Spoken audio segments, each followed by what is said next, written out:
Hiya, homies. It's Cartoon Commotion, the after show. We're going to be talking about Bill and Ted and the authenticity code, or their authenticity code. And the title of the stream is Don't Be Bogus. We're going to go into that with a good friend of mine right after I tell you that we are brought to you by the fine folks of the Cereal Box Network, and they are actually running a fundraiser right now. It's pretty incredible. It's called Comic Books for Kids, and it's donating to cancer centers and children's hospitals and hospitals all around the world, kids in need that just don't have comic books. They're just, we're having some troubles with Facebook. Okay. Yeah, I was told that we might have some troubles with Facebook. Okay, well, hopefully you're here on YouTube, folks. We're gonna try to share the stream over on Facebook, but right now we're having some troubles on there. So, technical difficulties will happen. And yeah, it's not letting me move it, but that's okay.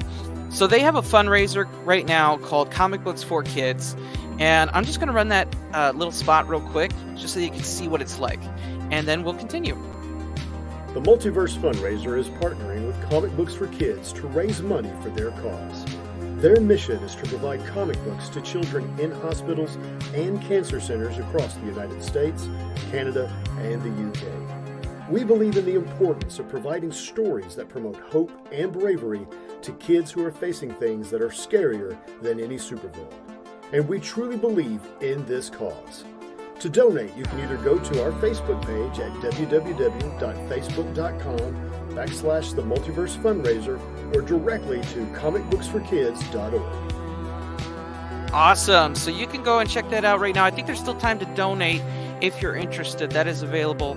And they're like a quarter of the way to their goal, and they might do a stretch goal. I'm not sure exactly on that, but you can find out more over at the Multiverse Fundraiser. It's F-U-N Razor. It's a pun.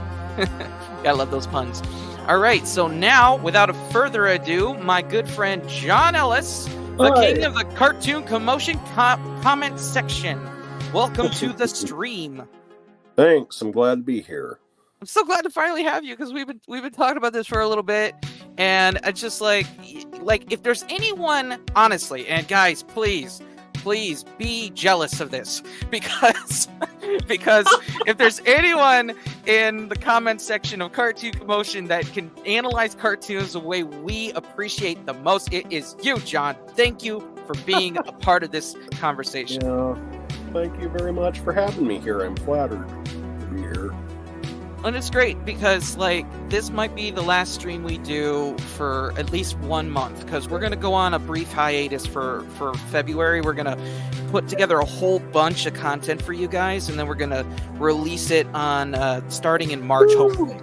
So stockpile. It's a big stockpile. Season 2 of Cartoon Commotion is going to be huge, and this is our episode 0. This is where things kick off and start fresh for us.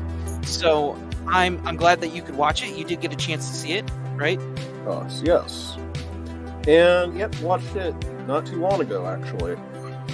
Which I was just telling you a minute ago, actually, that we do rewatch it before we start talking about it. So we are going to play that to get everybody some context. So if you're here in the comment section, please feel free to jump on in and talk any questions. Hey, Sherry is in the house. What a great charity. Love Cartoon Commotion. Thank you, Sherry. Thank you. All right, so if you're here in the comment section, feel free to jump in the conversation. Otherwise, John and I are going to talk each other's ears off about Bill and Ted right after we watch the episode from earlier today. And I'm going to go ahead and pause the background music. It always spikes like that. StreamYard's weird with their audio there. But I'll mute us, and we'll pull that up. Yes, indeed, Bill and Ted did have a cartoon. It took place in the 90s, and it felt like a direct continuation from the first movie. But it didn't bring anything new to the table, almost like a repeating cycle. Everything was exactly the same as it was before, especially our main dudes, Bill and his most trusted colleague, Ted. Well, then what's so great about it? Weren't you listening, homie? Everything I just said! Hang on tight, homie, because we're diving deep into Bill and Ted's Lost cartoon to see why staying true to yourself is an art form worth mastering. Let's go back in time. We can just hit rewind. What a terrific notion. It's cartoon commotion. That's right, buddy. Nothing changed at all from the movie to the cartoon. And honestly, that's mondo surprising. Even the Men in Black cartoon changed some things from the movie. Oh, I almost spoiled the idea that we have in mind for that episode. Zone in on this right now. We'll get back to that at a later date. Okay, so the moral of the story, cut and dry, is that Bill and Ted never once change, no matter when or where they are. Think back with us to the ways that they would talk to everyone. Come on, Grim Brother dudes! Dudley Frontier type dude. It's always either dude or dudette, even people in authority. They treat everyone as though they deserve the same excellent, equal status. Remember the royal ugly dudes they encountered from the first movie when they hopped back to medieval England? Well, this cartoon took that part and ran with it. Greetings, Mr. Menacing Authority Figure, dude! There's never a minute of this cartoon when they blend in or pretend to be someone to take them as something that they're not. Correctamundo, Jiggy Bud. They completely embrace themselves as who they truly are, embracing the power of relatability. You see, the specialness of... Specialness? Yeah, okay, that works. The specialness of Bill and Ted is that they're so average that they don't even realize how special they truly are. Time for a flashback. Remember how in the first movie Bill and Ted learned about their destiny? Their friendship, band, and music is what unites the world of the future. So their careers and lives have most triumphant purposes far beyond the scope of their understanding. After that total experience, they still don't realize just how much they matter to the world of the future. By the time they hit their 10th episode in this cartoon, I'm betting that you probably figured they would understand just how important their musical lives were to time. Well, I mean, duh. You'd be wrong, dude. There were many times throughout this cartoon that they were unaware of their effect on history, and it never really fazed them. They'd show up as their excellent selves, encounter an obstacle to their goal, and then they'd handle it the only ways that they would know how. And they'd wind up accidentally being the first people to do something historically phenomenal. Take, for example, Season 1, Episode 11. During a trip to find someone to speak for their career day project, they accidentally fall down a gold prospector's plume. A sort of waterslide type device that was supposed to help him with the gold and dirt separation. Well, the dudes were called to work for the miner, John Sutter, to pay for the damages they caused to the slide. But when he turned around, they reworked the thing into a real-deal water slide. Other prospectors gathered around for the ride, paying in bags of gold, and soon, John had an entirely different kind of gold mine on his hands. So true, Jiggy Dude. Just like our notes on the episode say, some people are so busy searching for gold that they can't see the gold already right in front of them. You might say that there was this whisper of destiny that was tugging at the edges of their reality, yet Bill and Ted were perpetually lost in the haze of air guitar riffs, remaining blissfully oblivious. Episode 10 made this abundantly clear, transparent even. It was totally the most triumphant episode of the entire series. This one featured the character of Rufus more heavily than most, and it explored the terrible possibility of the Wild Stallions band coming to an end. Rufus had the job of setting things straight, but he couldn't explain the situation of the future, or the future's condition, to the bros. Due to their departure from the magical world of music, the future that was founded on their tubular tunes was crumbling all around them, and people who would exist were quickly de-aging out of existence. Rufus was also de-aging. All of that, and he couldn't explain a lick of it, because if he did, their choice to return to their craft would be majorly inauthentic.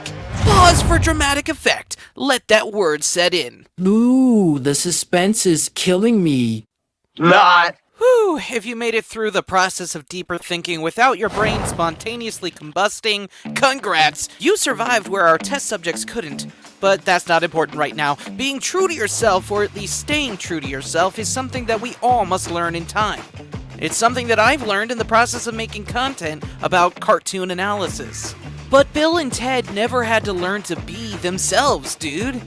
They always showed up as their excellent selves, no matter the situation or expectations that were put on them. Father figure type dude. There was always something that they could or should learn, apart from this lesson, but just like Rufus said in that phenomenal episode, greatness takes time. Guys, greatness takes time. Bill and Ted are the future great ones. The ones whose music founded the future world, and that wouldn't mean a hill of beans if it weren't for the fact that Bill and Ted never change. So what's the point? What's the big idea? What's the purpose of this lesson the bros didn't have to learn? Hey, I be asking the questions around here. Okay, so... What's the point? The big idea and the purpose of this lesson and all that other stuff you said. I guess I'm glad you asked. Think about how you show up in the world. Are you being your excellent self at all times? Do you put on a face in certain places to be something that you're not? Or do you embrace who you are and choose to stay true to yourself no matter what life throws at you? Like Bill and Ted. Because if we were authentic like them, we would in time discover the greatness that we can grow into. But if we're inauthentic, we get stuck pretending to be something we're not. Homie, thanks for hanging out with us here on Cartoon Commotion. Jiggy and I dig into tunes like this all the time. Not now, buddy. I was just about to tell them. Alright, okay. Jiggy wants you to know that we have a Facebook page where we discuss 80s and 90s cartoons like every other day. So if you'd like a place to go while waiting for more episodes of Cartoon Commotion, check it out. How was that? Yeah, you're right. That was a lot to say. My name's Cade, that's Jiggy the Pig that digs the jig, and here on Cartoon Commotion we analyze the tunes of the 80s and 90s to find value that you missed out on while you were too busy growing up. So stick around if you'd like some more of that.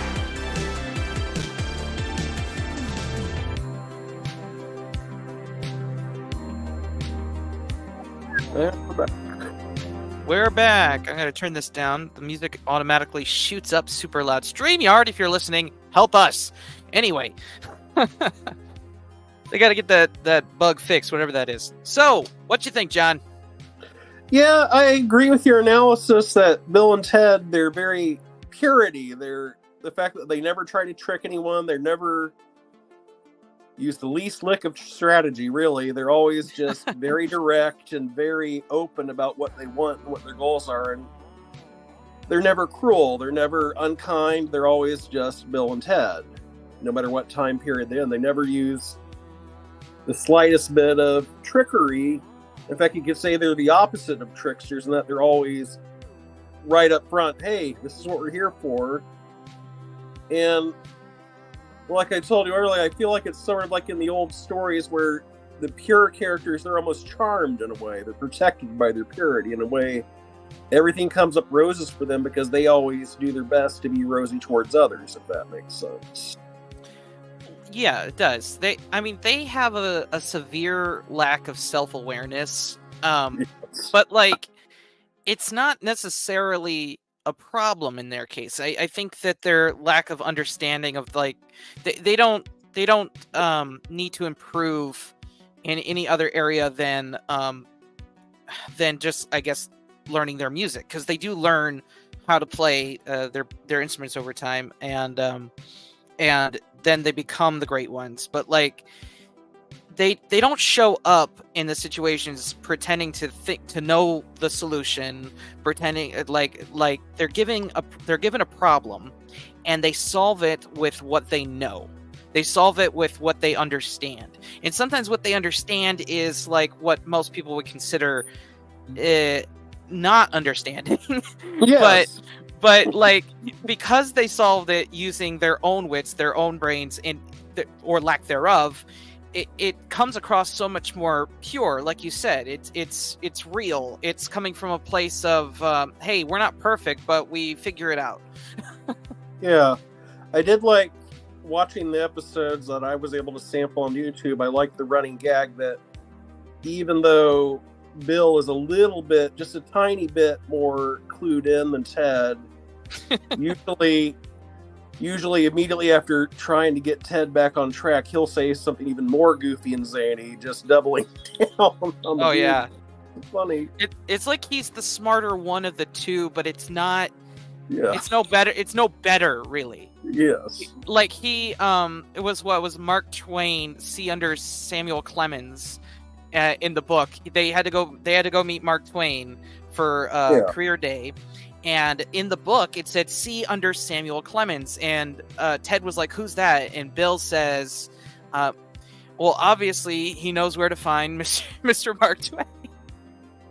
Or even when it looks like they might be trying to trick, like I remember the Roman episode where they looked at their spree and schedule and they had study hall, study hall, study hall, and girls' PE. And when confronted about it, they're like, well, I mean, they don't even understand why other people see it as a bad schedule. Like, no, we chose what we wanted to do.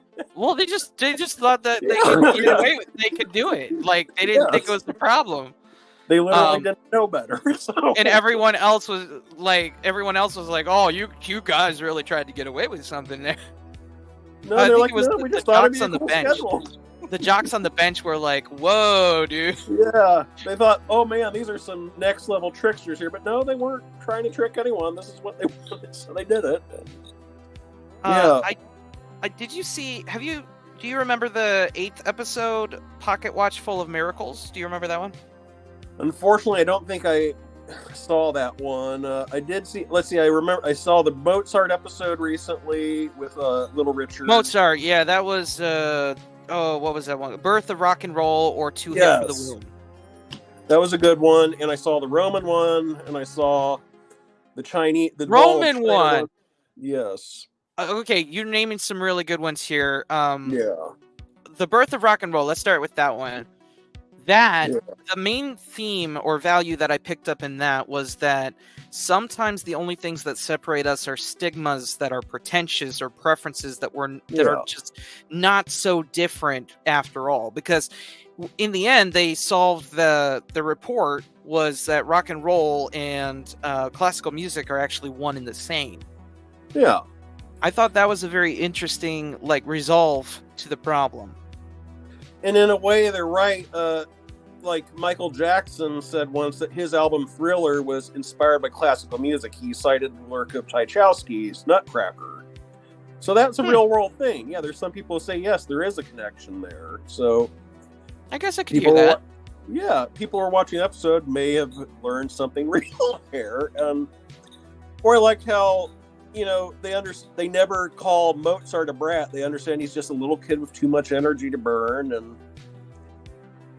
they cause Little Richard to lose his job, but in the process he finds a job much more satisfying and better suited to his talents, So once again, their purity, they make a friend out of Mozart instead of another babysitter he hates, and they allow Little Richard to discover his true calling as a musician. And that wasn't their intention, but that's what they ended up doing because they're just so good, but without being goody two-shoes, basically.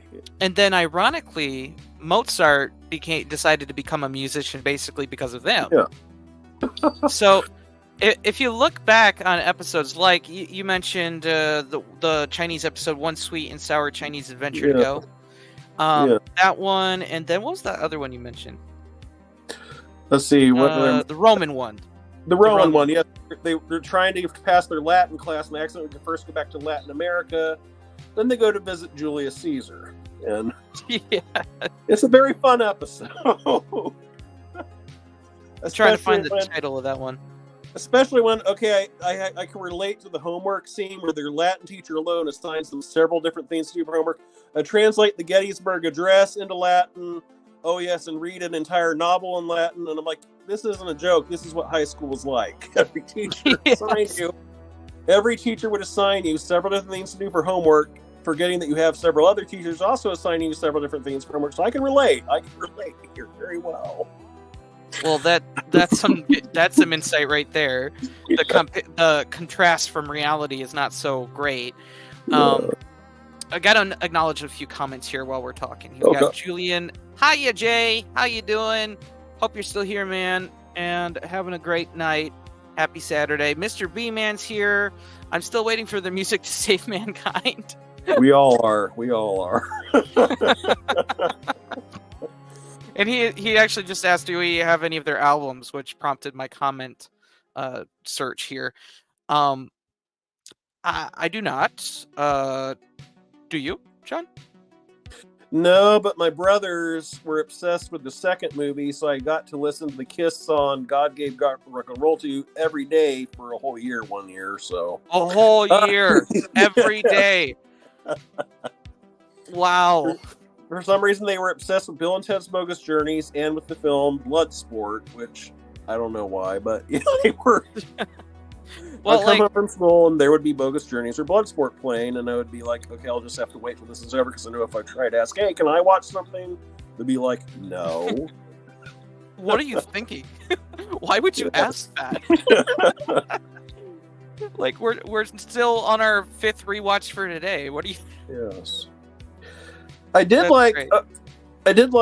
and I noticed that unlike a lot of cartoons of the era based on movies, they did, I guess, get the rights to have the likenesses of the actors more or less preserved. You know, I forgot that. Oh yeah, they actually look like the actors. And yeah, I guess we should mention that the first season, the original voice, like performers, Alex Winters and Keanu Reeves, were Bill and Ted, and George Carlin returning as Rufus. George Carlin, yeah, and he was Rufus, comedy legend there. And he was excellent in the series. Like they brought him back for numerous episodes. Some episodes he was just kind of a supporting character, but then there was like episode 10 where he was in there from the start to finish. Maybe it's somewhat different forms, but majority of the time it was him. And I really appreciated that. Like that clip where he said greatness takes time. Like that was an extended period of time he was on screen and talking, and I appreciated it every time they involved him just a little bit more in the plot. He was in the first episode. He followed them, tracked them down to China. There he is. Yeah. And I think he actually went to the same Chinese restaurant that they did, I think, because he was trying to track them down, but the guys kicked him out. And in that Sweet and Sour episode, Adventure to Go, was it Sweet and Sour Chinese Adventure to Go, they actually invent takeout. Yeah. Yes, I like in the Roman episode they invent the toga party. Appropriately enough. And then they, in response, also got the commemorative coin on the back. Yeah. You remember? Yes. That's the thing about this series. If you rewatch from start to finish, I want to say there was 13 episodes of the first season. Let's see. I actually have it written down here. I think there was. Yeah. Yeah. For Saturday morning there was.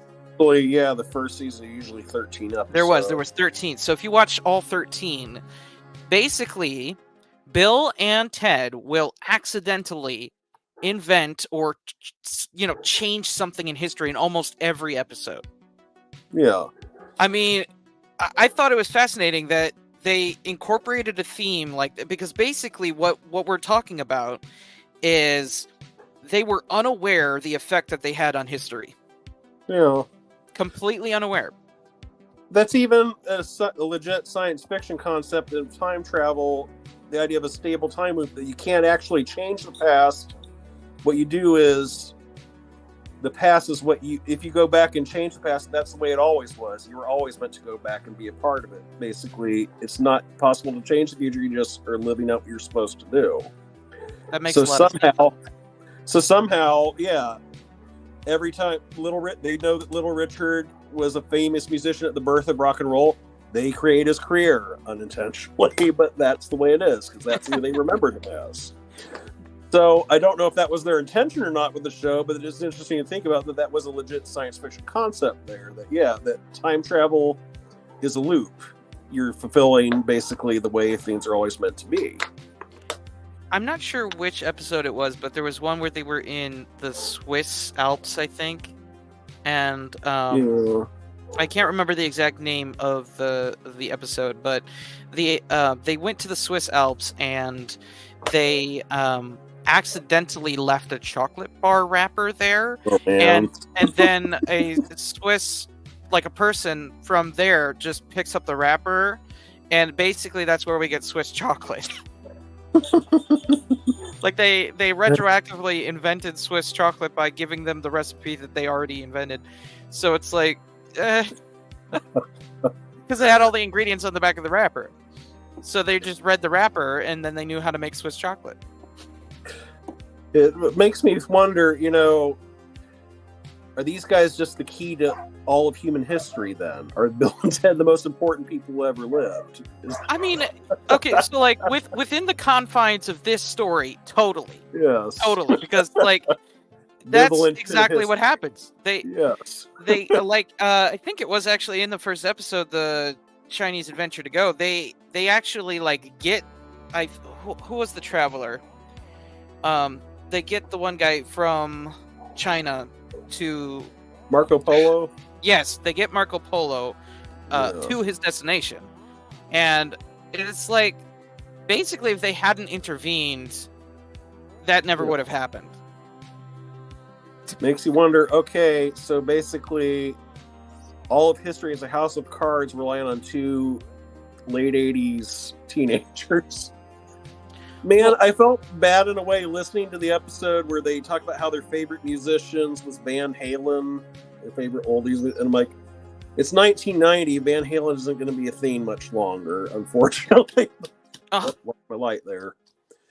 Because that was like a couple years in, suddenly glam metal was no longer in, and suddenly everything was about Nirvana and all that stuff. And ironically, I think that making the show such a period piece like that makes it feel more timeless, because if you see something today that's talking about Nirvana, everybody's like, oh yeah, that's so 90s, but people still listen to glam metal these days. I don't hear many people listen to Nirvana, so... Well, like in I think it was in the music store, you get a clear picture of like the differences between music appreciation with like the classical, like, oh, you guys don't know it, like she said a whole bunch of famous composers, and they're just like Bill and Ted look at each other, and Bill's like, she don't speak English, dude. Yeah, dude, I don't think she speaks English. And they weren't being mean; they just honestly didn't think that she did. No, they were never mean. They were never mean. I think that, getting back. Oh, sorry. Go ahead. Yeah. I think that's another thing that made them such appealing characters to me, is that their sweetness was never cloying, but it was always constant. This is who they are. Basically, they're not, like you say, they're authentic. Not because they're trying to be the nicest guys ever, but they're just nice. This is their nature. Yeah, it's just who they were. But getting back to the whole theory of like time has to stay the way it's supposed to be. There was an episode where it was basically about accepting the uncontrollable. It was episode 6, Birds of a Feather Stick to the Roof of Your Mouth. And the idea was that there was this guy that they were house sitting for, and they basically were watching this bird that was left home alone. Of course, there was this mangy cat, and the cat ate the bird. So so instead of, like, because it's a rare bird, they decided, let's go back in time and find the bird from its like actual like natural habitat. And they did a whole bunch of like back and forth between time, because the bird just wouldn't stop getting eaten. Like it got eaten by the cat, and then it got eaten by, I think, a gator or something. There was something that ate it from the river, and then they caught another bird, and they accidentally ate it themselves, because they thought that they thought that they cooked like chicken, but they accidentally cooked the bird that they caught to bring back for the guy. Yeah, so... You ever see the film A Fish Called Won't? You remind me of the scene where poor Ken, who loves animals, keeps accidentally killing this little lady's dogs. Oh, goodness. Oh, goodness. And it's breaking his heart, and yeah, it sounded like that's the same sort of kind of black comedy going on there. So yeah, I'll have to watch that episode now. Just accepting the uncontrollable, correcting missteps as best as possible, if at all possible, and that carelessness has consequences. That's what I got in that episode, because it's like it's like they didn't want to fail this. They just kept failing Yeah. regardless of whatever step that they took, and that's why I relate that to the theory that time has to stay the same, because it's like no matter what they did, the bird always died. Yeah. They could not change that outcome. Yeah. You can't. I don't know. There's a saying in one book: you can't make it that something bad never happened. You know, you still have to deal with the after effects. Right. Yeah. It's not like you can make things better, but you can't make it that it never was, basically. Right. Okay. Yeah. That's an interesting way of wording that. Yeah. I think it was from the Lord of the Rings, where I'm showing my nerdness here. But the Lord of the Rings, where, you know, the Hobbit's like, well, of course, once this is all over, we'll be able to make it like Sauron never was, right? And Gandalf was like, no, you can't make it that it never was. He harmed the world, and we're going to have to heal the harm, but we can't erase it. You know, you can't make it that it never happened. And it sounds like that's a similar situation there. The bird died, and unfortunately, they can't pull a Houdini here. There's not going to be a magic escape. Yeah, happen. they couldn't hit the undo button and make it all go away. Yeah. They had to deal with the problem the way it was because of their and it was a sense of carelessness, but it wasn't because they thought it was because they thought they didn't have to care. They thought it was going to be okay. And it just like the way I see it is that guy never should have had that stupid cat. I mean,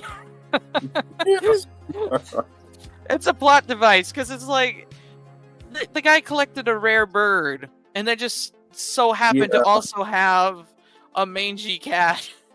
And he left Bill and Ted in charge of watching. That was a good idea. Yes.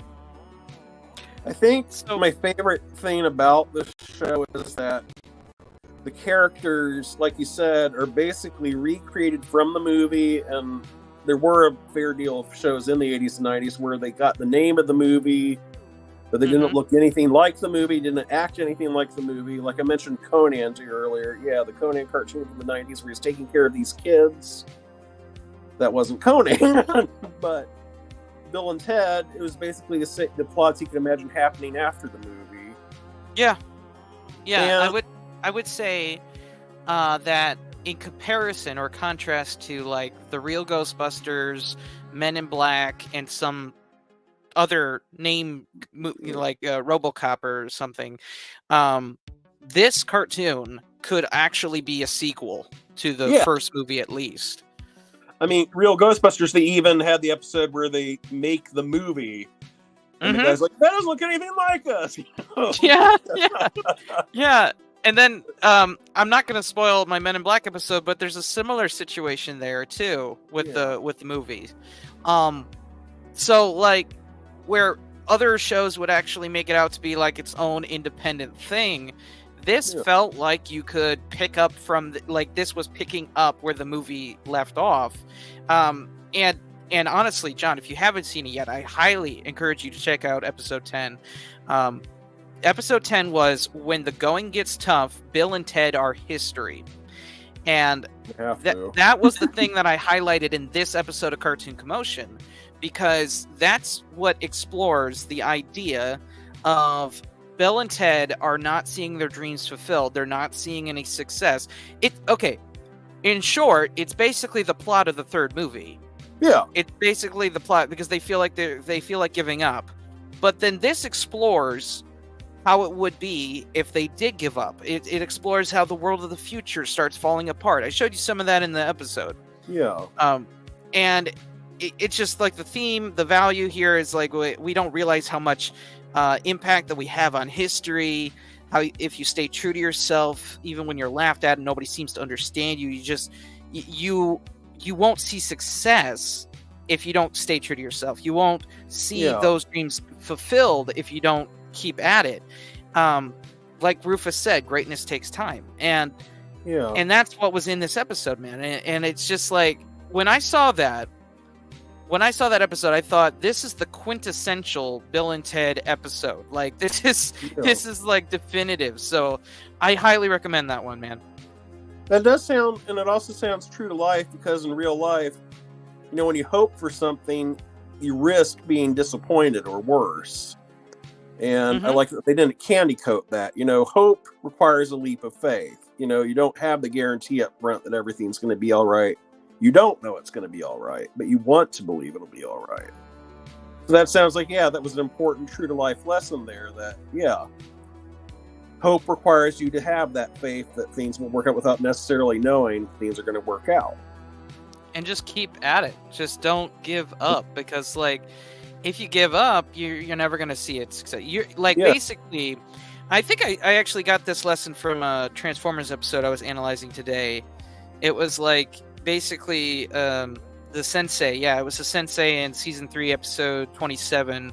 He said, "He who deserts his obligation is already defeated." And you can rework that, and he who gives up is already defeated. If you give up on yourself, if you give up on that dream, then you're never going to see success, and it's already over. But Bill and Ted, that's the whole thing. It's that was a part of who they were. And when they were reminded of it, of course, they didn't give up. They resumed their path. Yeah. And they didn't realize the impact they had on history. They didn't realize truly how things would work out, how things would turn out. And if you want to see that happen, you got to keep at it. And I think that's another reason why I preferred the first movie to the second movie, because in the first film, their unfailing positivity eventually does pay out dividends to them. In the second film, they're still being positive, but everything keeps blowing up in their face again and again and again. And I'm like, well, wow, this is a different direction I'm going to go in. And within that episode, they meet people like Leonardo da Vinci here. And the idea was that Rufus was trying to show them people who didn't see instant success. They had a lot of trial and error. They came close and they kept failing. They came close and they kept failing. And putting in the reps is when is where they see the success. They put in that effort over time. Just like here on YouTube, just releasing content over a period of time, it takes a lot of time to see a return on that investment, because it's a lot of effort. We research, we write, we record, we put pieces together. Sometimes it takes months for even a single video to mean something for other people. And when you put that out there into the world, it can sometimes return pretty void. Some people don't notice all that. They just see a cover that's that's not really for me, and they keep scrolling.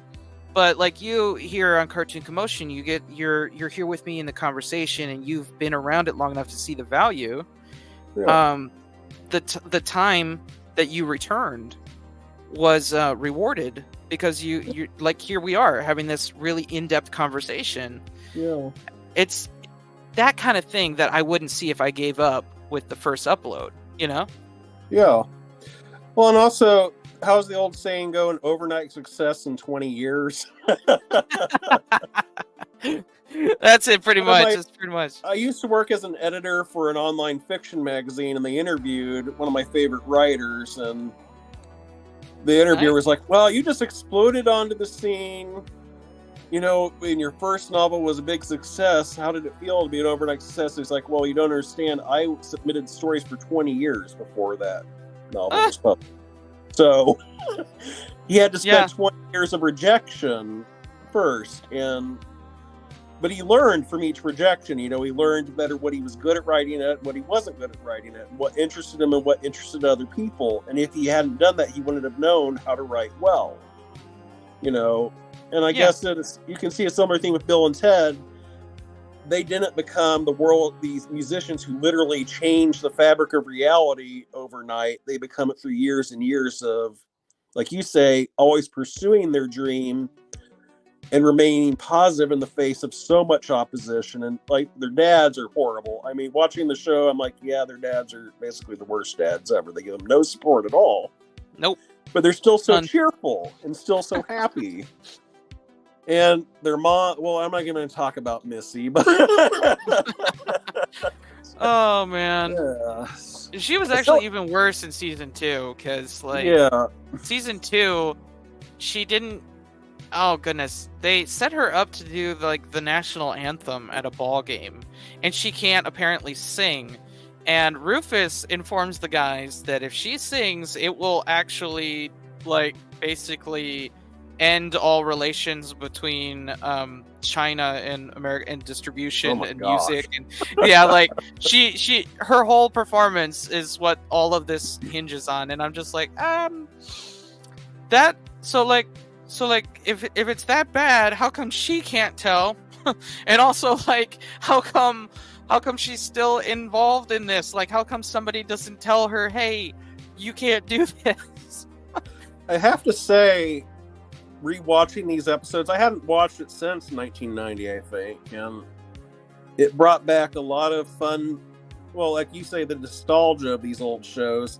I miss this sort of show, this kind of series where it's basically, let's drop these two characters who are basically set in their ways into a different wild situation each week. You know, it's like, it's a very innocent kind of show that way. You know, Bill and Ted are basically always the same guys, but you never know what situation they're going to end up in. Well, like episode 9, this Babe Ruth is a dude. Yeah. They didn't know anything about sports, so like when they were introduced to Babe Ruth, because they had to get this baseball sign, they actually thought the whole time going into it that Babe meant babe, like she's a babe. And yeah, you remind me of the Babe. it was a funny situation, and it's a lot like you said. They go into it so ignorant of the history that it's just them in a different situation that they have to resolve somehow, and they approach it how they would approach any problem in their regular everyday life.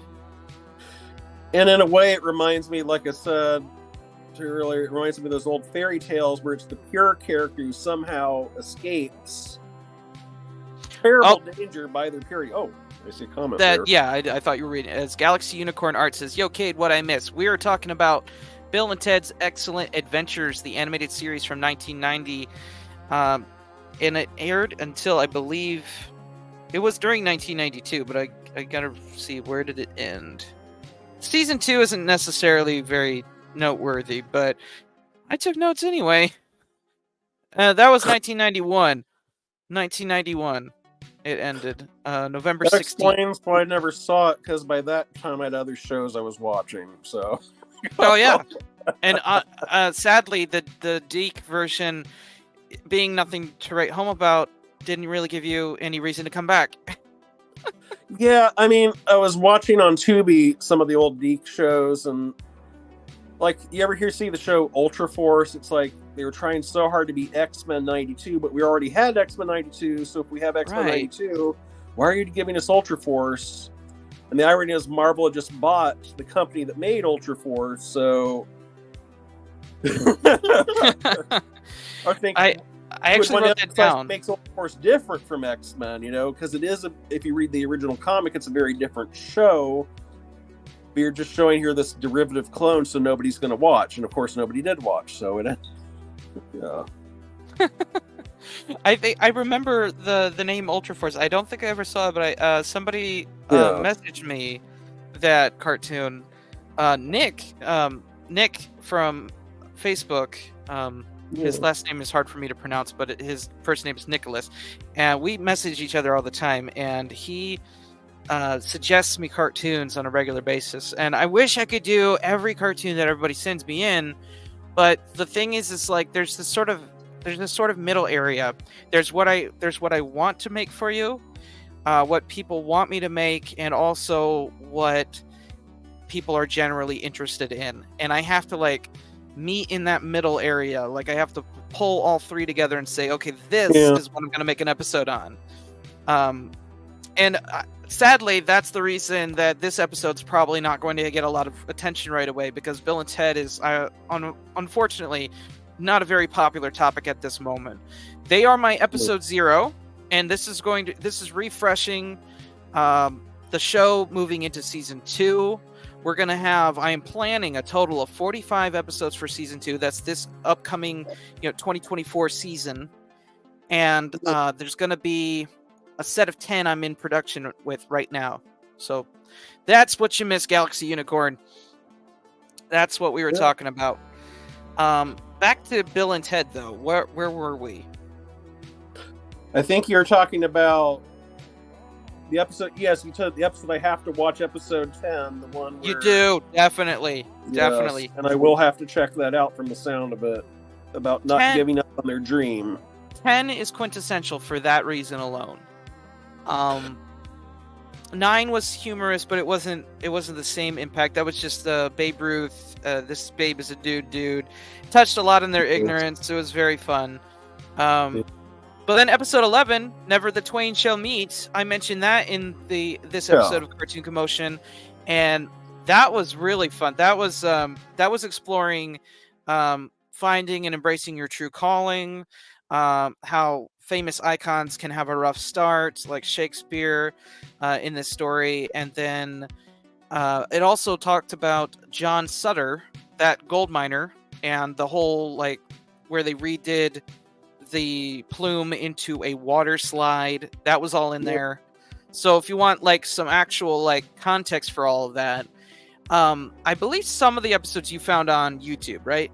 Yeah, most of the episodes I watched were on the free ones they currently have available on YouTube. Yeah, and then they might be on Pluto. I think I saw them on Pluto on Facebook. Somebody shared. Yeah. Pluto TV. That's an app. If anybody's watching and listening and wants to know where you can find this series. Yeah, I think it's on our smart TV. But yeah, I also, let's see, was I able to watch any other episodes? I'm blanking now that I need to remember it, but I can help you with that, man. I can help you with that, man. I got so many notes. I took do notes of remember- season 2. and I wasn't able to. I tried to find some issues because I remember back at the time that the show was out, Marvel was doing a Bill and Ted comic, Right. but I wasn't able to find any issues because it's been out of print. And so later, this indie company did a black and white reprint, but I wasn't able to find that either. But I remember people were praising it back in the day because it was by Evan Dorkin. He was one of the head writers on Space Ghost Coast to Coast, and Okay. he was a funny That makes guy, and I really wanted to see his take on the characters, because he also wrote some episodes of Superman and Batman the Animated Series, but unfortunately I wasn't able to find anything. But I remember people back in the day were like, oh yeah, you have to read the Bill and Ted comic, it's so funny, and I wish I could find it so I could see it. Was it funny? Probably was with Evan Dorkin writing, but yeah. Kind of wonder if it was more in the style of the movie or the cartoon. I do remember the art was definitely going for this very alternative press look. You know, everything was very sketchy and very kind of alternative pop looking. I don't know if you remember back in the day. Yeah, you could tell who was wearing the T-shirts with the really weird logos, and everything looked like it was in a Cherry Coke ads, basically. Oh, okay. Yeah. Well, like, I actually have the Bill and Ted cereal box. Like, it's not the cereal, but it's the booth that came in the cereal box, or it would be like attached to it. And it's just called Bill and Ted's Excellent Cereal, and that was a thing. And they marketed that alongside the actual cartoons. Like, it's in the same style of the cartoon characters. And on the phone booth, you see Marie Antoinette and Ben Franklin, along with them, but they're like, it looks like they're all crammed into the phone booth, and they're like, they're just clinging up against the walls, but they're like really happy still. Like, I don't know, it feels claustrophobic to me, but they did it. So that's why I ask about the comic, because like the tie-in with the cereal was directly related to the cartoon. Yeah. I was just thinking, you know, you mentioned the first movie, how that established everything that you see in the show, basically. I was just remembering, wasn't Joan of Arc's vision revealed to be her seeing Bill and Ted? So, basically, these guys are implied agents of divine providence? I'm not sure now. It's a bit elaborate when you dig. sometimes I find it's best just to Okay. remember that the punchline is that there's no possible way these guys could have this much influence. Yes, exactly. And I'll be honest, that's why I don't like the third movie, because I liked it when I watched it, but like looking back, I actually don't now, because when you reveal the ending like that, you take away the punchline, which was the best part of the movie. The punchline is that these guys who are clueless and just themselves and just impossible could not have possibly have done this amazing thing that they're set up to do, like legends. But that's the punchline. That's the funny part of it. That's what makes it sort of whimsical and mysterious and silly. It's like you can enjoy it for being ridiculous. You don't have to have it make sense, right? It doesn't have to. That's the fun of it. Yes. Exactly. So like the cartoon doesn't take that away. You never see the end. You never see the ending of it. You just see how it is in their existence from the movie onward. That's what Bill and Ted, I believe, should be. And I'm not sure if you're in like the same page, John, but that's honestly that's the punchline. How frustrated I was with the second movie where Pam Grier keeps turning up. I kept wondering, why is she there when she's not doing anything? And then at the end, she's revealed to be Rufus in disguise. I'm like, well, okay. I guess Pam Grier was pointless all along. Thanks, movie. Yeah. I mean, it was a reveal that didn't feel like a payoff to me, because I'm like, well, Pam Grier is a pretty big star in her own right, so she's going to do something cool eventually, right? No, she's not. She's just Rufus in disguise. So, okay. But yeah, it's just like the punchline, the whole value of Bill and Ted is like they are not really capable of this, but then they are. And so like the fact that they are, even though they really shouldn't be, like I love jokes like this in the series. Like here's an image of Bill. Is it? There it is.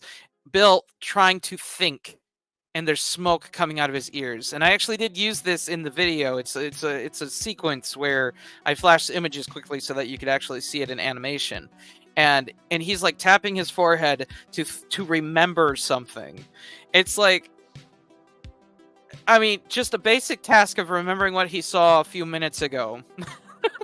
Yes. But that's how they are, and that's how they should be. That's what I'm saying. It's like that's the authenticity of Bill and Ted. It's like they're not pretending to be something they're not. Yeah. They're solving the problem the way they understand it. I mean, if they did a revival, I heard that, I've never seen it. I heard they did a revival of Inspector Gadget up in Canada, and they made Claw stupid in it, apparently. And I'm like, wait, they made Claw stupid? Like, that's not that kind of ruins the show for me, because what I loved about the original show is that Claw was brilliant, but he had no idea his real enemy was not who he thought it was. He thought it was Inspector Gadget. Right. That was we the joke, definitely need. that was the punchline. I definitely need to consult. I definitely need to consult your expertise on that show when we do an analysis.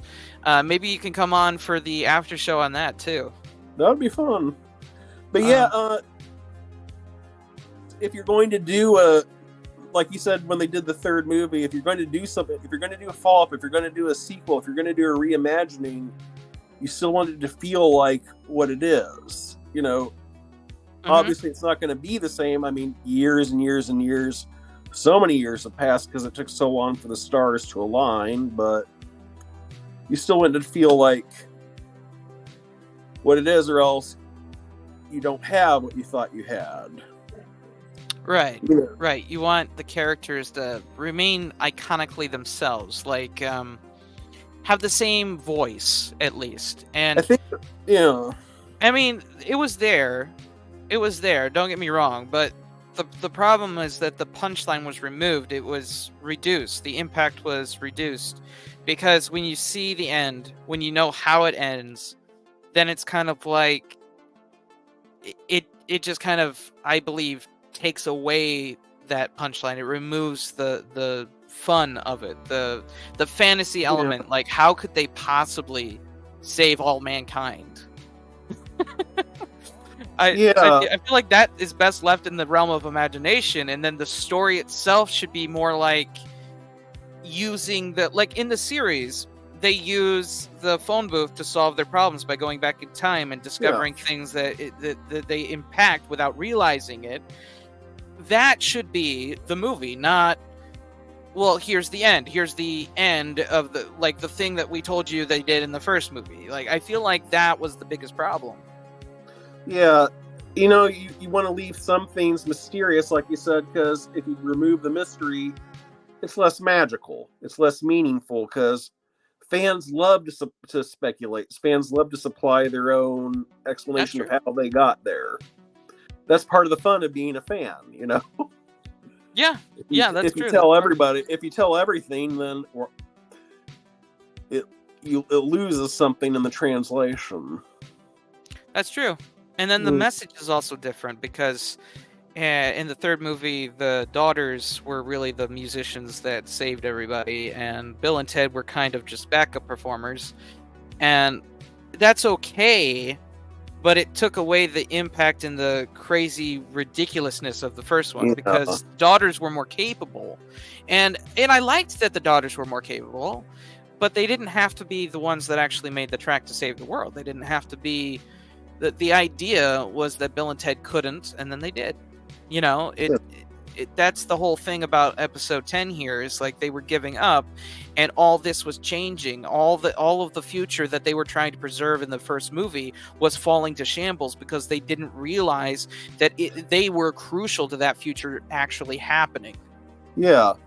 And you don't want to, like you said, you don't want to create the feeling that they're interchangeable, that Destiny just wants whoever to plug in. You want them to be special. Yeah, special. Yeah. Like the specialness of Bill and Ted. Yeah. I said in my video. I had to pause for a second because I was like, specialness? Is that a term I can use here? Definitely. They're definitely special, but yeah. I was trying to remember another episode where they didn't quite recognize what the impact they were making. There was another one I gotta recall here. Do you remember any other situations? I'm trying to think. Unfortunately, I didn't get a chance to watch as many episodes as I wanted to, but I enjoyed the ones that I watched. Yeah. Lucky for you, I've seen the entirety. Yes. So I have like a catalog here. It's been too many years for me since I only became aware recently. Oh, there's episodes on YouTube, and so I sampled a few, but I wasn't able to, delve as deep as I wanted to, because unfortunately I've been working way too much recently. But completely about having a job, but yeah. Completely understand. You shouldn't be overworked, John. Yeah. Nobody needs to be overworked. Well, hopefully things will even out in the near future, and I can do more watching of my favorite old shows. Yeah. Well, hey man, I hope that someday you can join us as a fellow analyst. Maybe do your own thing. Even I would root for you, because I think that you have a great brain when it comes to looking at these things. You're not looking at it like in a passive sense. Like how there's a passive mode and then an engaged mode of viewing. You are definitely engaged when you're viewing, and I appreciate that, because that's what I do all the time. And it's like I do it all the time, and I was thinking, it's like, nobody else does this. There's no way anybody else does this, and here you are. Yeah. So I appreciate you very much. But like, I want to try to find. There was another episode. Okay, so not necessarily what I was looking for, but episode 7 of the first season said A Black Night in San Dimas. And that was where the girls, the princesses, return. And they are a part of the band, and they are being brought in to perform a song at the school dance. But in the process, they accidentally bring the Black Knight from medieval England to San Dimas. And it's a very interesting story, because it's kind of like about how love is unpredictable and not forced. the value that I found in that was there was this teacher that just was like the adversary in the episode. She was against Bill and Ted. She had like a usually the authority teacher figures have something against Bill and Ted, and in this case, if they didn't bring their grades up for something in one of those situations, they weren't going to be able to perform at the dance. Well, they get to the dance, and the teacher winds up falling in love with the Black Knight, and everything is then honky-dory. But previously, the Black Knight was promised to one of the girls, one of the princesses. So the reason that the value I noticed was like they wanted their independence and freedom of choice because they were promised to this knight. They didn't have a choice. And then the knight, in pursuit of them, accidentally falls in love with the wrong person. And so like the idea is that love isn't forced or contained or it is unpredictable and undeniable. It's different. It's a whole different force. And that episode basically that episode explores that and in a very comedic fashion. So I would say that's a good one to check out. Too. But the first episode I mentioned to you, episode 8, Pocket Watch Full of Miracles, this was pure irony. Just like the bird that kept dying, they were chasing down a pocket watch for Bill's dad through history, like going back to where it was first forged, going back to the first person that owned it. It once belonged to the Queen of England.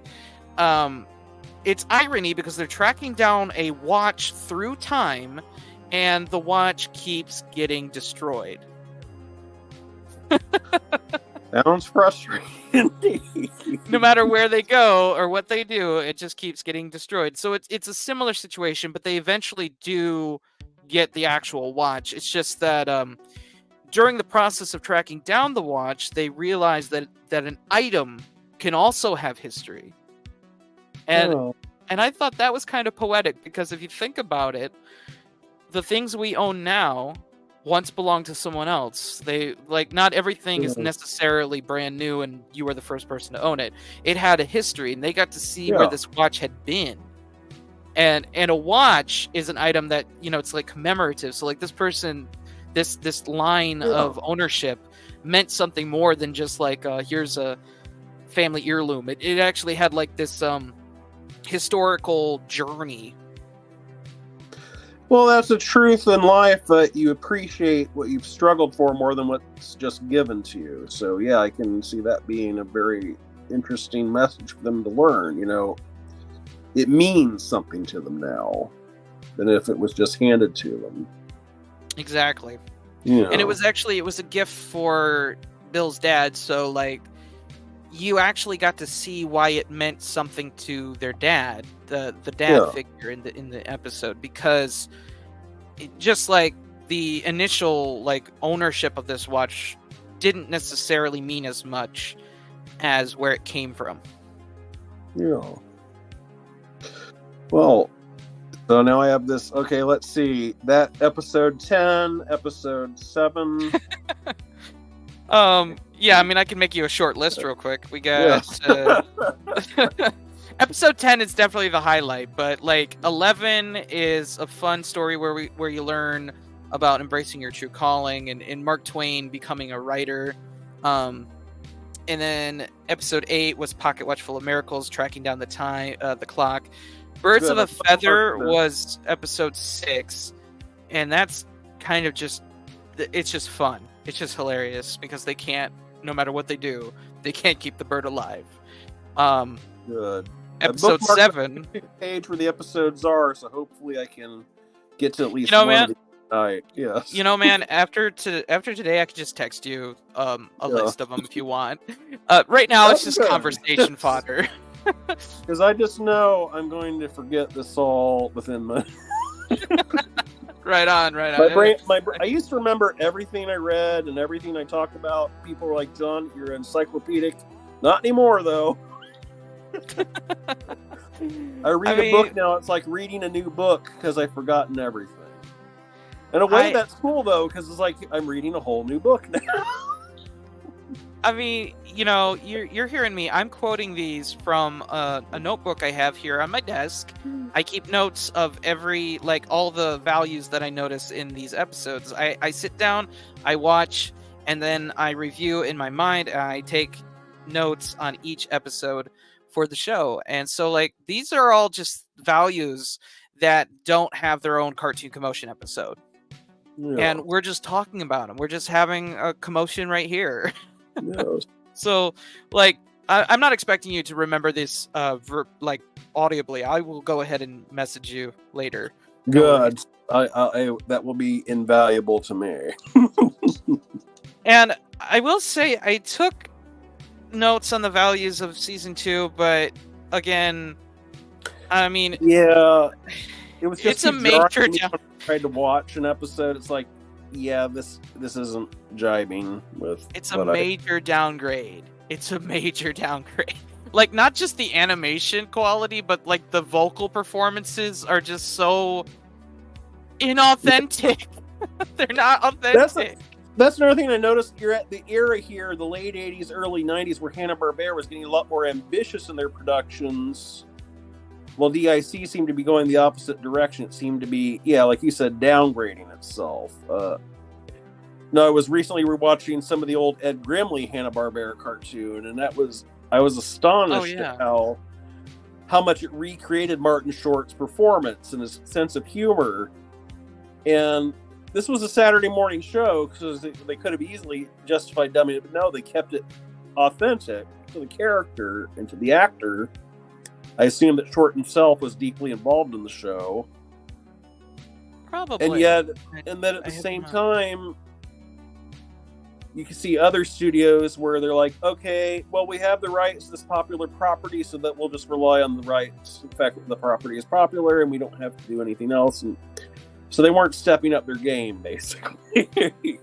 Basically not. Yeah. No. And then you might remember that Deke also occasionally stood for "Do It Cheap." Yes. That was the joke. Do it. That was back in the 90s. That was the joke. Do it cheap. Apparently, a lot of the Hanna-Barbera people were calling them that, according to. I read a lot. I read the entirety of Bill Hanna's book, but Joe Barbera's I barely started. I will say the writing style of Joe Barbera is way more entertaining. Yeah.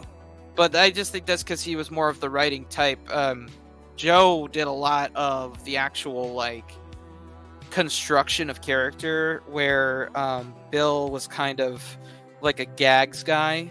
He understood the gags, and that's what made Tom and Jerry so good and stuff in the early days even. I mean, if you watch their cartoon shorts, they each did one back when the cartoon shorts were just starting on the Cartoon Network, and the difference in style is so marked. One is very hilarious, very punchy and short, and gets to the point. The other one, it introduces the characters, and it kind of just peters out. I'm like, okay, well. But that's to the point with Bill and Ted. The thing is we've acknowledged this a few times, but that you reminded me when you just said that it's it didn't feel like a downgrade from the movie. It didn't feel like it catered to an audience that wasn't already a fan of the property. It felt like it just reinforced all that was already established. Within the limitations of a Saturday morning show, it was basically Bill and Ted, true, as they are. And speaking of which, one of my favorite gags from the first episode was when Ted actually reads the a caption at the bottom of the screen. Bill's like, "Where are we, dude?" And no, Ted says, "Where are we, dude?" Bill says, "I'm not. I do not know."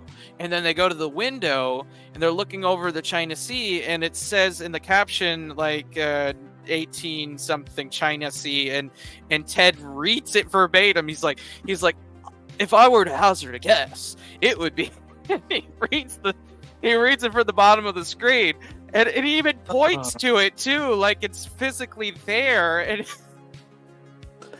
It was one of the best that bits. was a nice bit of meta humor, yes. It was one of the best bits. I loved it because, okay, so for full context, this series actually didn't do meta humor very often. Meta humor in this show was actually more of a rarity, and I think that was a great opening bit, because what it did was it was like, hey, we do understand that this is a cartoon. We are going to work within the realm of animation to an extent here, because there was even this bit where they held their breaths for a really long period of time. Yeah, there's some things that work in animation that wouldn't work in live action, and there's some things that work in live action wouldn't work in animation, so you're going to exploit the strengths of each medium. Exactly. I think that's why some revivals of certain things, fail in that they don't exploit the medium the show is in. If it's something as a streaming series or a movie, you want it to suit the medium you're in. They knew they had a Saturday morning cartoon show, so they exploited that it was a Saturday morning cartoon show. They played with the strengths. Exactamundo. Yeah. Exactamundo. I love that answer, because that's exactly right. That's what I was thinking of. I was like, they didn't sugarcoat it, but they still worked within the realm that they were given. Yeah. And there's a very humorous bit to talk about the symbiotic nature, not symbiotic nature, coexistence, I guess, of Bill and Ted. The, what's it called when you have to completely rely on another person? I'm looking for a particular word. It's, independence? Yeah, codependence, that's it. Codependent. The codependence of Bill and Ted in this first episode was exploited when they were holding their breath for this long period of time. They go in the phone booth underwater, and they're above water in the next bit, but Ted is still holding his breath. Bill looks at him and he says, "You can breathe again, dude," and he starts breathing. I mean, if that's not like the best way to introduce Bill and Ted, I don't know what is, because it shows you how much they need each other. They really do need each other. Yeah. And I like how Bill is sort of Ted's protector, He understands that Ted, even by their standards, is a bit of a feckless innocent. So he's like, okay, he kind of takes him under. You can see how he's the one who, you can speculate if they were bullied, he would be the one who steps in front and goes, "Hey, man, not cool." He has sort of the big brother thing going on with them. True. And then Ted also, he wants to be that. There was this one episode with his little brother. I think his little brother's name is Duncan. Am I right? It's been so long since I've seen the movie. I'm going to say you're right. Yes. I think so. If I'm wrong, the Bill and Ted friends, they can correct me. But he wanted to be that for his brother. It was like, the more heinous they are, the harder they fall, I think it is. Let's see. That episode was like his little brother Duncan was getting bullied, and they went through time. Yeah, it was episode 5. The more heinous they are, the harder they fall. And the note I got from this is that bullies are often overcompensating for how they actually are on the inside.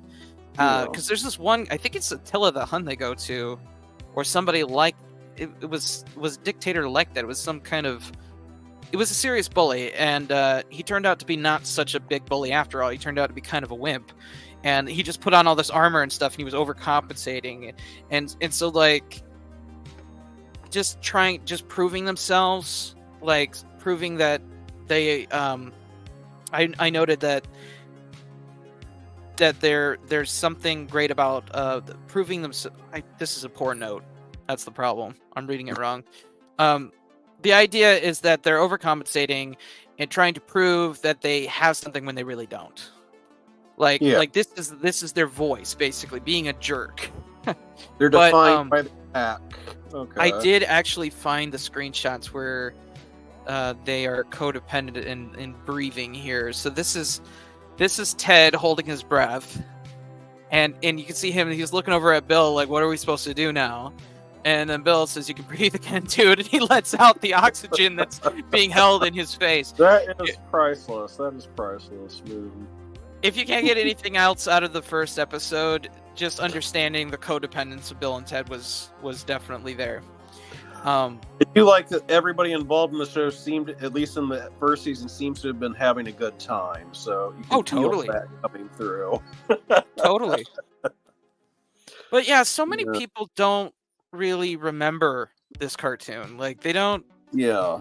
I think it was a blip in history because of how it quickly progressed to being lost media. Yeah. The first season was produced by Hanna-Barbera. We mentioned that. The second season went over to Deke, and the voice cast changed from Keanu and Alex to some, I guess, TV actors.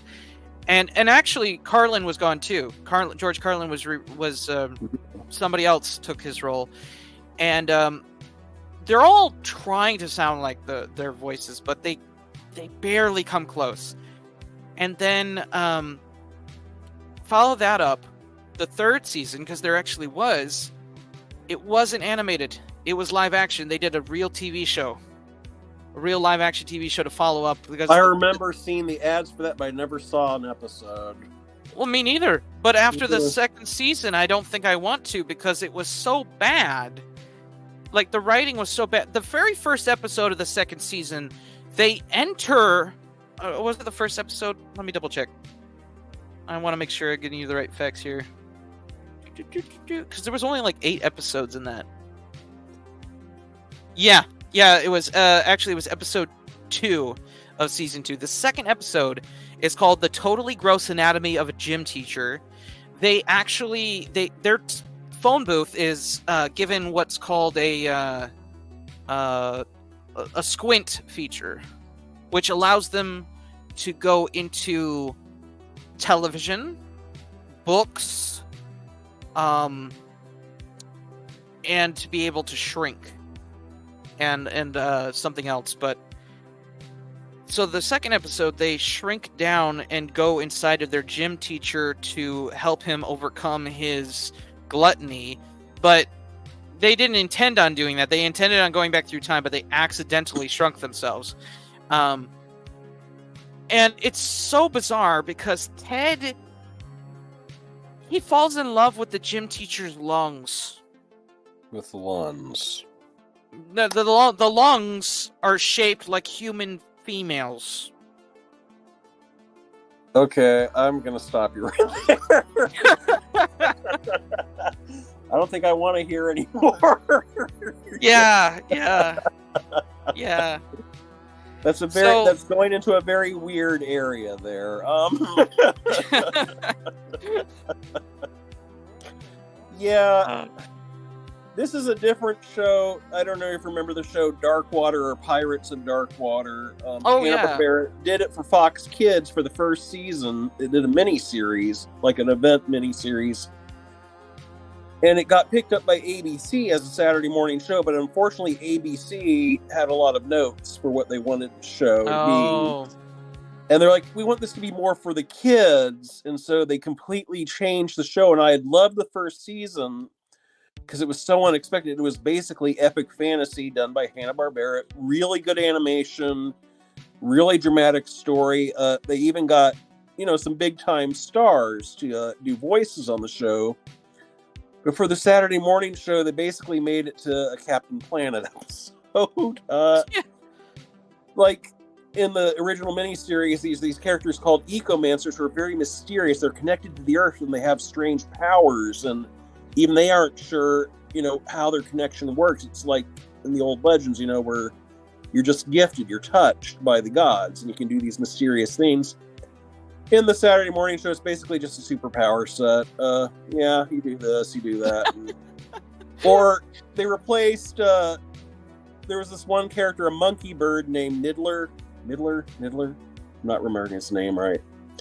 But they replaced his voice with Frank Welker doing the Scrappy-Doo voice. Oh, no. And they also completely rewrote every scene with the character. In the original miniseries, he was a slave who escaped being a slave, and he spoke out against prejudice. In the new Saturday morning series, he was cowardly and loved to eat food. So, of course. And what a in the great original series, the Darkwater itself is this mysterious force. You don't know what it is. It's devouring the world, and there's a lot of mystery around it. In the Saturday morning series, it talks. It's basically unthreatening, chatty villain who can't actually hurt anyone. It's like, okay, we're definitely doing a downgrade here, and I know that Hanna-Barbera was most likely just answering the network's demands. You know, they wanted to have a show. They wanted their animators to have work, but I can understand why the Saturday morning show didn't last, because it's like, okay. Yeah. So about how long was the miniseries? Was that The miniseries was like 5 episodes. 5 episodes, okay. Like they ran it during the week on Fox Kids. It was a very, like I was struck by it because this was way back in 1990, I think, 90 or 91. Well, wait, Fox Kids also did the Peter Pan and the Pirates, right? Yeah. And so they actually, for context, they actually did like 2 out of 5 pirate cartoons that exist. Yes, exactly. But like you said, if you're ambitious and you do something like that, you want to live up to it, because if you do downgrade, then the distance gets so great that the fans can't make the connection anymore. It doesn't feel right anymore. And for me, that was inauthenticity. Yes, that's why you couldn't make the leap to the live-action TV show after the second season being so sucky, and well, I couldn't make the leap to the ABC morning show after watching the Fox Kids version of the show, because it was a downgrade from epic fantasy, basically just another Saturday morning kiddie show. And like, okay, I was a teenager at that point, so I couldn't go back. I mean, I do kind of wonder if the live action show kept the squint feature or not, because it just, okay, without knowing what you know now of season 2, if I just told you about the squint feature, that's still kind of rad. It's a neat feature. It could be an interesting idea, you know. The problem, I think, was that it's overdone. It's not like, it'd be neat if they could maybe jump into one other avenue besides time. Yeah. But the fact that they could travel through fiction in books, literature, like Gumby. I mean, if you actually saw that, like, they show Sherlock Holmes in the intro, right? Okay. Sherlock Holmes comes in at the very last episode, and he's barely helping them because he's not like... They bring him in to be a detective, but he's so caught up in the Hound of the Baskervilles, but he's not even thinking about what they're showing him at all. It's ridiculous, because like, if you've watched any Sherlock Holmes, and I've watched a lot of Sherlock Holmes, if you've watched or read or heard any Sherlock Holmes, he is way more capable of doing detective work than they gave him credit for. In this episode, he's just he's so distracted by Hound of the Baskervilles that he doesn't barely acknowledge the situation that he's in. And then Ted's dad, because that's the whole situation, they're trying to get Ted's dad to want to be a detective again. Ted's dad solves the case because Sherlock's barely investigating. It was like, why did you even bring Sherlock into this story? Just because he's a detective? Like, okay, that'll... Sometimes they did stuff just because they could, and not because they should. There's that weird Filmation Ghostbuster episodes where the ghost of Sherlock Holmes turns up even though he's a fictional character, so how could he have a ghost? And the explanation we're given is, well, so many people believed in him that he made a ghost. Why don't it just make a real guy? I believed he was real, so then the apparition of his existence appears. That's so bizarre. That was a weird show in general, though, so I'm not gonna... Well, I know you don't want me to talk anymore about season 2, but there was another episode that I think you'd find ridiculous. Oh, God. So, episode 4 is called Leave It to Bill and Ted, and they enter a TV show that's like Leave It to Beaver. And so it was Pleasantville before Pleasantville. Interesting. Yeah. Well, this was 91, just for clarity. Yeah. So, yes, and they go into it to change the situation because they're sick of reruns. There's actually no reason for them to do this.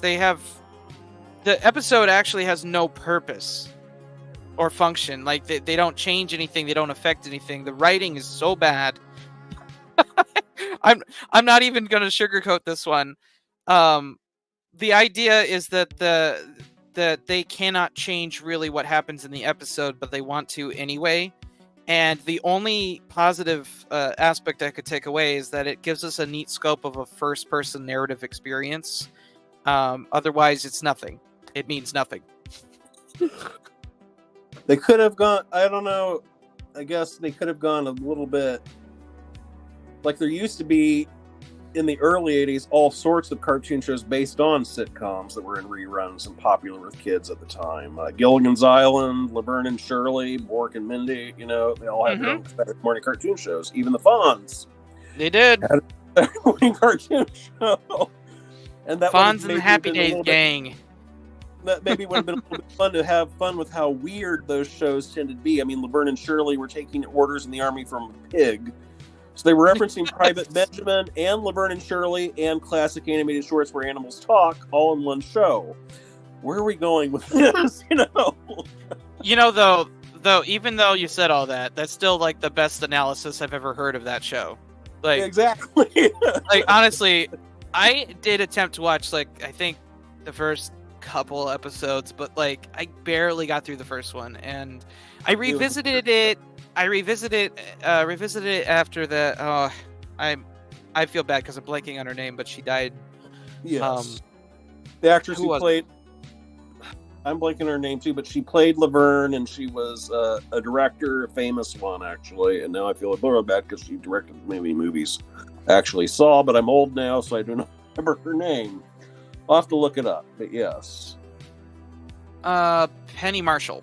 Penny Marshall, yeah, exactly. See. Now I feel bad. well, it's not. The problem really is that, and at least on my side, I think more about the characters than I do the actual actors, and it's not because I don't think of them and their performances, but the characters just stick in my mind. They hold a place in my mind. Like, it actually took a long time before I memorized that Keanu Reeves is Ted. Like, I mean, like, I know he is, but I always think of Ted. I always think of Ted Logan. I don't think of Keanu Reeves. It's just by default. It's really weird. It used to be the joke about Keanu Reeves back in the 90s. Oh, you mean you cast Ted in this? And now the joke is, oh, you cast John Wick in this? So he's still stuck with the same joke. Oh, look, it's just, Sherry Edgens coming in with the Penny Marshall. Yep. Okay. Yeah. Yep. And she also said, I have really enjoyed this discussion. You both have made me want to watch Bill and Ted with better insight into the characters. Well, thank you very much. Thank you very much, Sherry. I'm glad you enjoyed this. We're nearly at an hour and a half, so we're gonna wrap things up here. Thank you, everyone, for joining us. Thank you so much for joining me, John. This has been enlightening, and I love talking with you about cartoons, so we should do it more often. Yes. Thank you for having me here. This was a lot of fun, and hopefully I can watch some of these episodes and see the fun things you referenced, because they sound pretty good, except for the DIC stuff. But no. Yeah. No, I don't blame you. I cannot blame you for not wanting to watch the second season. But, like, if you can get any of these notes I got out of the first season, if you could notice anything that I didn't, I'd love to hear what you see that I don't see, because perspective is remarks on the board. Say what? Me make remarks on the board? Why would I do that? I don't. But thank you for being here. Thanks everyone for joining us. We are brought to you by the fine folks at the Cereal Box Network. If you get the chance, check out that fundraiser that they're running today. They've been running it all week, but it is called Comic Books for Kids. And if you're interested in donating, that goes to cancer centers and hospitals all across the world for kids in their situation. And they donate, and then they send out comic books for those kids to have stories and inspiration. And honestly, it's amazing. It's amazing because, like, you've been a kid there. You've been in that spot where you need a little bit more hope, a little bit of inspiration. So if you find yourself capable, head on over to see that. I'm going to run that spot real quick, and then we're going to wrap it up. Thanks for being here, guys. Keep it unreal. You are the commotion in Cartoon Commotion, and we appreciate you. The Multiverse Fundraiser is partnering with Comic Books for Kids to raise money for their cause. Their mission is to provide comic books to children in hospitals and cancer centers across the United States, Canada, and the UK. We believe in the importance of providing stories that promote hope and bravery to kids who are facing things that are scarier than any supervillain. And we truly believe in this cause. To donate, you can either go to our Facebook page at www.facebook.com/The Multiverse Fundraiser or directly to comicbooksforkids.org.